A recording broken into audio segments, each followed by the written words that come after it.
Alternative model समझने के लिए पहले एक छोटा सा क्वेश्चन है आप लोगों से, बहुत ही सिंपल क्वेश्चन है, सभी लोग आंसर जानते होंगे। Again I am using the term जानते होंगे। अब आप लोग सोच रहे होंगे यार आदमी बार बार ऐसे क्यों कहता है। कंपाइलर और इंटरप्रेटर में क्या फर्क होता है बता सकते हैं? कंपाइलर पूरे सोर्स कोड को एक बार ट्रांसलेट कर देता है, interpreter line by line translate करता है। और कोई यही फर्क होता है। कंपाइल्ड लैंग्वेज ज्यादा एफिशिएंट होती है कि इंटरप्रेटेड लैंग्वेज ज्यादा एफिशिएंट होती है? कंपाइल्ड कम समय लगता है क्योंकि पहले से ट्रांसलेटेड कोड होता है। ये बात आप जानते हैं, आपके जैसे सभी लोग जानते हैं। आपने आज तक जितनी भी लैंग्वेजेस सुनी, सी, C++, कोबोल, पास्कल, फोर्ट्रान, सब कंपाइल्ड लैंग्वेज है। कारण कंपाइल्ड कोड का एग्जीक्यूशन फास्ट होता है। सन माइक्रोसिस्टम ने जब जावा बनाई, उन्होंने बिल्कुल एक उल्टा डिसीजन लिया। उन्होंने जावा में क्लास फाइल का एग्जीक्यूशन रखा interpreted. Against the tide, against the trend, against the fashion गए वो। बहुत बड़ा रिस्क लिया उन्होंने। जिस समय जावा लॉन्च की उस समय उन्होंने कहा अब तक की सबसे एडवांस लैंग्वेज हम लॉन्च कर रहे हैं। अब सोचिए उसमें एडवांसमेंट क्या था। जो प्रोग्राम सी में 1 सेकंड में एग्जीक्यूट होता था वो उसे एग्जीक्यूट होने में 10 सेकंड लगते थे, और वो लैंग्वेज एडवांस थी। कहां जा रहा है? क्या एडवांसमेंट था? अब एडवांसमेंट एग्जीक्यूशन की स्पीड का नहीं था, एडवांसमेंट किसी दूसरी चीज का था।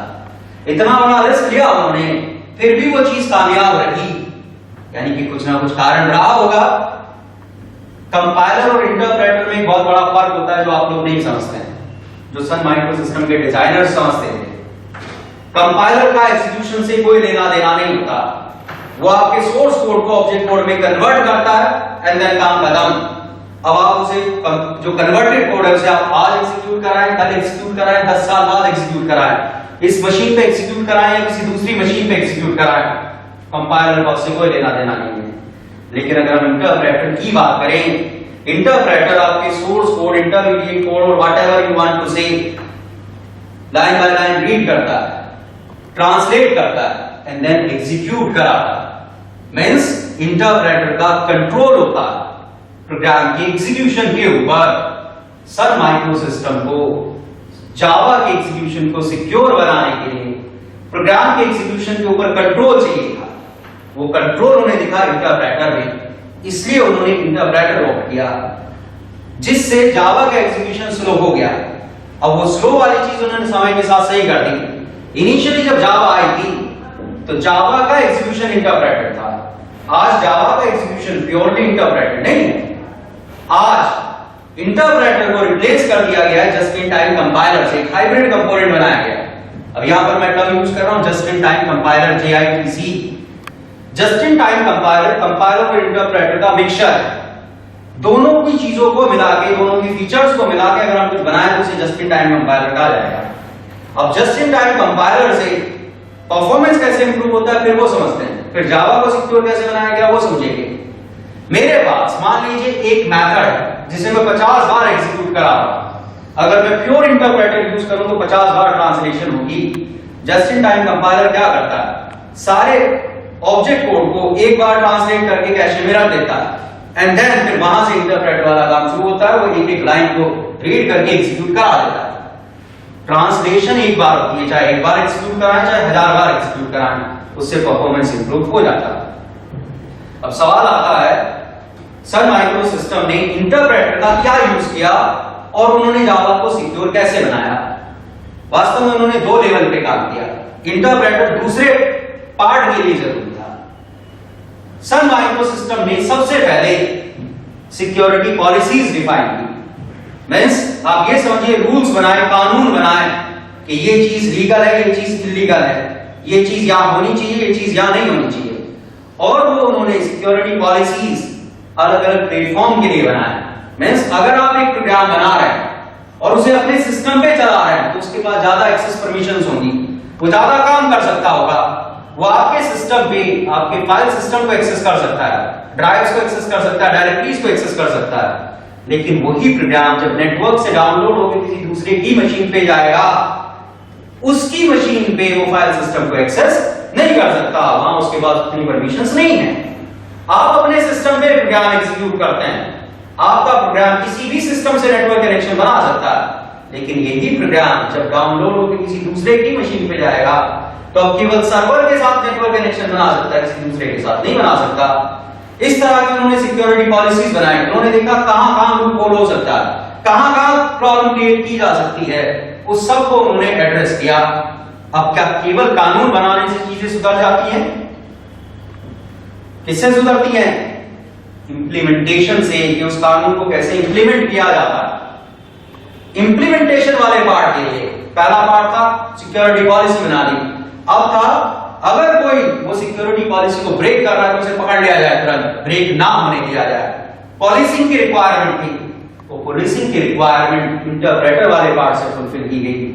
अब एक डायग्राम से समझते हैं जावा को कैसे सिक्योर बनाया गया।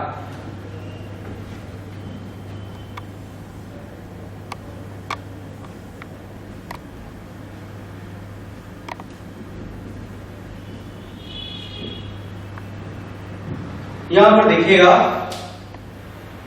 हमने एक डायग्राम बनाया है जावा का एग्जीक्यूशन मॉडल समझने के लिए। इस डायग्राम से हमें पता चलेगा जावा को हम सिक्योर क्यों कहते हैं। यहां पर मैंने जीआरई के कुछ बेसिक कंपोनेंट दिखाए, सारे कंपोनेंट नहीं दिखाए, जीआरई के बहुत सारे कंपोनेंट होते हैं।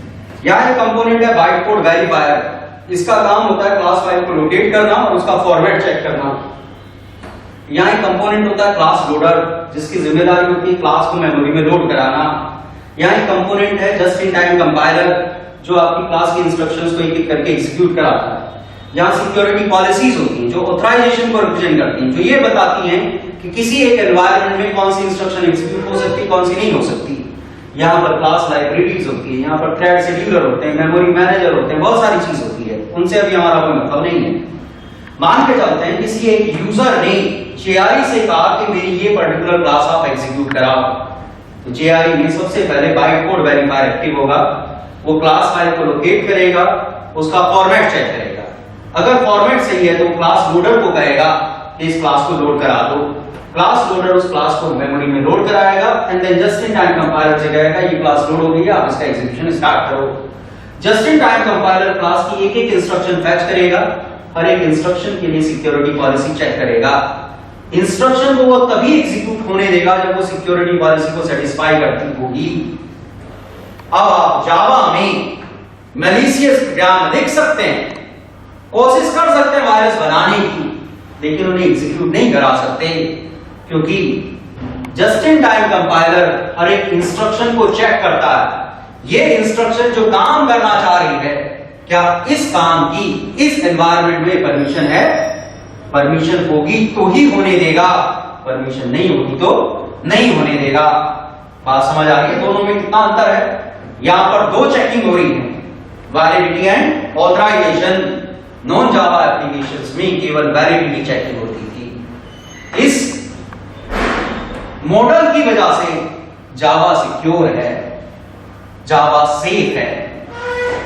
ऐसे एग्जीक्यूशन मॉडल को कहा जाता है मैनेज्ड एग्जीक्यूशन मॉडल।